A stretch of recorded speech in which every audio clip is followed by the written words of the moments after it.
নফল সালাত গুলো তো ওই নিষিদ্ধ সময়ে নিষিদ্ধ, কিন্তু ফরজ সালাত গুলো কি পড়া যাবে? যেমন ফজরের সালাত সূর্য ওঠার সময়, বা ফজরের সুন্নত। জি জি, গুরুত্বপূর্ণ প্রশ্ন। বিষয়ের সাথে সম্পর্কিত প্রশ্ন করলে বেশ ভালো, আর সময় উপযোগী প্রশ্ন করলে। তার বিষয়ের সাথে সম্পৃক্ত প্রশ্ন হলে সালাত সংক্রান্ত প্রশ্ন হবে। আর সময়কে কেন্দ্র করে যদি প্রশ্ন করেন তাহলে হজ উমরা সম্পর্কে, জিয়ারা সম্পর্কে প্রশ্ন হবে। জি, আল্লাহ তৌফিক দান করুন। বিসমিল্লাহ, আলহামদুলিল্লাহ, ওয়াসসালাতু ওয়াসসালামু আলা রাসূলিল্লাহ ওয়া আলা আলিহি ওয়া সাহবিহি ওয়া মান ওয়ালা, আম্মা বাদ। ভাই প্রশ্ন করেছেন নিউ ইয়র্ক থেকে যে নিষিদ্ধ যে সময়গুলি রয়েছে সেই সময়গুলিতে তো সালাত আদায় করা নিষিদ্ধ, তো এই সময়গুলিতে ফরজ সালাত আদায় করতে পারবো কিনা আর ফজরের সুন্নত আদায় করতে পারবো কিনা। আলমারা বলেছেন নিষিদ্ধ সময় যে পাঁচটি আমি আলোচনায় বললাম তার মধ্যে তিনটি হচ্ছে কঠোরভাবে নিষিদ্ধ সময়, আর সেই সময়গুলি খুব সীমিত সময়, অল্প সময়ের। জি, এই তিনটি হচ্ছে ঠিক সূর্য উদয় হওয়ার সময়, সূর্য ওঠার সময়, আর আরেকটি হচ্ছে ঠিক সূর্য অস্তমিত হওয়ার সময়, ডোবার সময়, আর তৃতীয় হচ্ছে ঠিক সূর্য যখন হিনা তাকুম কায়মা জাহিরা, মাথার ওপর সোজা যখন সূর্য থাকবে। এই তিনটি সময় কঠোরভাবে নিষিদ্ধ, আর এই সময়গুলি 5-10 মিনিটের মধ্যে চলে যাবে। সুতরাং এই সময়গুলিতে ইচ্ছা করে সালাত শুরু করবেন না, নফল তো মোটেই করবেন না, এমনকি ফরজ আদায় করতে হইলেও কিছুক্ষণ থেমে নেবেন, যেমন হাদিস দ্বারা প্রমাণিত। জি, আর ভালোভাবে সূর্য উঠে গেল আর তারপরে শুরু করেন, সূর্য ডুবে গেল তারপরে শুরু করেন। জি, কিন্তু একটি হাদিস রয়েছে এ মর্মে, এটাও বললি ফরজের ক্ষেত্রে নবী সাল্লাহ, ফরজের ক্ষেত্রে সুন্নত শুরু করবেন না, ফরজের ক্ষেত্রে নবী সাল্লামের হাদিস, মান আদরাকা রাকাতান ক্বাবলা আন তাতলুআ আশ-শামসু, মান আদরাকা রাকাতান মিন সালাতিল ফজর ক্বাবলা আন তাতলুআ আশ-শামসু ফাকাদ আদরাকাহা। কেউ যদি এক রাকাত সালাত পেয়ে যায় ফজরের 2 রাকাতের ভিতরে সূর্য ওঠার আগে, আর বাকি আর এক রাকাত সূর্য ওঠার সময় পড়লো বা তারপরে পড়লো, ফাকাদ আদরাকাহা, তাহলে সেই ব্যক্তি অক্ত পেয়ে গেল, কাজা হলো না।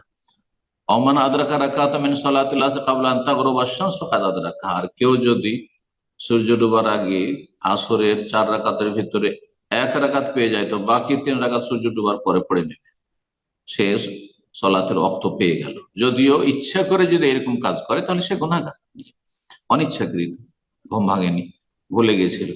মান্নামা আন সলাতিন আও নাসিহা, নবী সাল্লাল্লাহু আলাইহি ওয়াসাল্লাম একটা হাদিস, কেউ যদি ঘুমিয়ে থেকে যায় অনিচ্ছাকৃত, ইচ্ছা করে নয়, সলাতের সময়, আও নাসিহা, অথবা ভুলে গেছিল, ঠিক যখন মনে হয়েছে উজু করে প্রস্তুত হইতে হইতে ঠিক সূর্য উঠতে যাচ্ছে, 1 রাকাত আদায় করতে পারবে, আর তারপরে সূর্য উঠে যাবে। সূর্য ডুবতে যাচ্ছে, 1 রাকাত আদায় করার শুধু সময় আছে, তাহলে শুরু করে দিবে। আর যদি দেখা যায় না এখন সূর্য ঠিক উঠছে, তাহলে শুরু করবেন না, 2-4-5 মিনিট থেমে যাবে, আর তারপরে শুরু করবে, তারপরে শুরু করবে। সুন্নাত নফল গুলি এই শক্ত নিষিদ্ধ সময়গুলিতে পড়বে না, শক্ত নিষিদ্ধ সময়ে পড়বে না। এমনকি কারণগত সালাত সম্পর্কে অনেক ওলামারা বলছেন কিছুক্ষণ থামে, 2-4-5 মিনিট থেমে যান, পড়িয়েন না এই সময়। কিন্তু বাকি যে দুটো সময় রয়েছে হালকা নিষিদ্ধ, সেটা হচ্ছে একটু লম্বা সময়। ফজরের সালাত শেষ হওয়ার পর থেকে শুরু করে সূর্য ওঠা পর্যন্ত প্রায় 45 মিনিট থেকে 1 ঘন্টা, এই সময় যারা আউয়াল ওয়াক্তে, মোটামুটি সৌদি আরবে যেমন বা আহলে হাদিস মসজিদ গুলোতে সুন্নতি তরিকায় ফজরের ওয়াক্তে যে সালাত হচ্ছে তাতে মোটামুটি 45-50 মিনিট বা তারও বেশি সময় থাকছে। এই সময়ে কারণগত সালাত আদায় করবেন, বিনা কারণে নফল পড়া নিষিদ্ধ।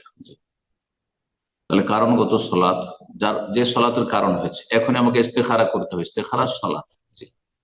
এখন আমি উজু করলাম, তাহাজ্জুদ উজু পড়বো, এখন আমি মসজিদে প্রবেশ করলাম বাইরে থেকে এসে আবার, তাহলে আমি তাহিয়াতুল মসজিদ পড়বো ইত্যাদি। এখন জানাজা প্রস্তুত হয়েছে, শোনা জানাজা পড়বো, এখন চন্দ্রগ্রহণ লেগেছে, সুতরাং আমি চন্দ্রগ্রহণের সালাত শুরু করবো। এইরকমই আসর থেকে মাগরিব পর্যন্ত এই সময়গুলোতে কারণগত সালাত আদায় করবেন, সুন্নত নফল, কিন্তু বিনা কারণে নফল পড়া যায় না। আশা করি বুঝতে পেরেছেন।